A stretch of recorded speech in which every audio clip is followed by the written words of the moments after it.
সংবাদ গোপীবল্লভপুরে বিজেপির নতুন পার্টি অফিসের উদ্বোধন।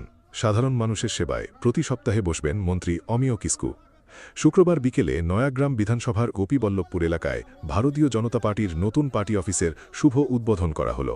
নয়াগ্রাম ৩ নম্বর মণ্ডলের উদ্যোগে আয়োজিত এই অনুষ্ঠানে ফিতে কেটে পার্টি অফিসটি জনসাধারণের জন্য আনুষ্ঠানিকভাবে খুলে দেন রাজ্যের মন্ত্রী তথা নয়াগ্রাম বিধানসভার বিধায়ক অমিয় কিস্কু।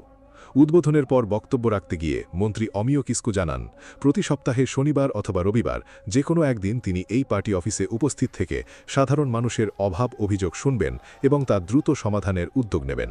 তিনি আরও বলেন, জনকল্যাণ শিবিরের প্রথম পর্যায়ে কিছু সাধারণ মানুষকে সমস্যার সম্মুখীন হতে হয়েছে, তবে খুব শীঘ্রই পুনরায় জনকল্যাণ শিবিরের আয়োজন করা হবে, যাতে আরও বেশি সংখ্যক মানুষ সরকারি পরিষেবার সুবিধা সহজেই পেতে পারেন। পার্টি অফিস উদ্বোধন উপলক্ষে এলাকায় উৎসবের আবহ তৈরি হয়। যুবক, মহিলাসহ বিভিন্ন শ্রেণীর মানুষের স্বতঃস্ফূর্ত উপস্থিতি ছিল চোখে পড়ার মতো। অনুষ্ঠানে উপস্থিত ছিলেন নয়াগ্রাম ৩ নম্বর মণ্ডলের সভাপতি স্বপন রথ, বিজেপি নেতা সুমন্ত মাহান্তি সহ দলের একাধিক কর্মী, জনপ্রতিনিধি ও বিশিষ্ট ব্যক্তিরা। নতুন পার্টি অফিসের উদ্বোধনের মাধ্যমে এলাকায় সাংগঠনিক কার্যক্রম আরও জোরদার হবে এবং সাধারণ মানুষের সঙ্গে দলের যোগাযোগ আরও বৃদ্ধি পাবে বলে মনে করছেন উপস্থিত নেতৃত্ব। নয়াগ্রাম থেকে দীপ দুয়ারির উদ্বোধন হলো। উপরা বলছিলেন যে কার্যালয়ে কাজ শুরু হবে, তো আপনারা প্রত্যেক সপ্তাহে শনিবার এবং রবিবার এই দুটো দিনের মধ্যে একটা দিন আমাকে এখানে থাকতে হবে।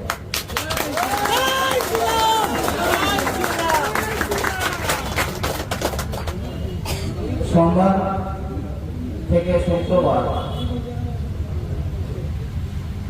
আমার দপ্তরে থাকতে হবে বলে আসা যাবে না, তবে শনিবার এবং রবিবার সপ্তাহে দুদিন যে কোনো একটা দিন আমি এখানে উপস্থিত থাকতাম। আর যাবতীয় ব্যবস্থাপনা কোনো পরামর্শ বা কোনো সার্টিফিকেট নিতে গেলে আমাদের যারা সক্রিয়ভাবে আমাকে ইলেকশনের আগে সব জায়গায় নিয়ে গেছে, বুদ্ধিজীবী দেখিয়েছেন মাননীয় মণ্ডল সভাপতিগণ, তাদের কাছে খবর নেবেন এবং তাদের পাশাপাশি যারা এখানে কার্যকর্তা আছেন, সৌমন্তবাবু, অপুদা, তো সব আরও অনেকে আছেন, ওনাদের সঙ্গে যোগাযোগ রাখবেন। আপনারা আমাদের যাবতীয় প্রয়োজনীয় কাগজপত্র আপনারা করবেন। তো আমাদের সরকারের কাছে আজকে নির্মাণ হলো, একটু ধৈর্য ধরতে বলবেন। নবনির্বাচিত সরকার আগস্ট মাস থেকে আমাদের পুরোদস্তুর কাজ শুরু হয়ে যাবে, নবনির্বাচিত কাজ শুরু হবে। তো প্রথমে আমরা জনকল্যাণ শিবির করার পরে মাঝখানে কিছু সমস্যা হয়েছিল, কালী পুজো পরে আমার জনকল্যাণ শিবির হবে। আমাদের কাজ একের পর এক চলতে থাকবে। আমি যেহেতু বাইরে থাকছি, সেই জন্য মন্ত্রী যারা উপস্থিত আছেন, মন্ত্রী যারা জায়গা বাইরে থাকবে সবাইকে এবং তথ্য আপনারা ওনাদেরকে ওনাদের সহযোগিতা নিয়ে সহযোগিতা করবেন এবং আমাদের এই এলাকা নয়াগ্রাম বিধানসভার কাজ আপনারা সুন্দরভাবে পালন করবেন।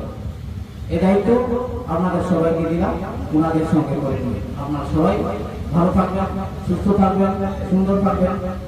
সবাইকে পুনরায় ধন্যবাদ জানিয়ে একদম অতি সংক্ষিপ্ত বক্তব্য শেষ করলাম। ধন্যবাদ।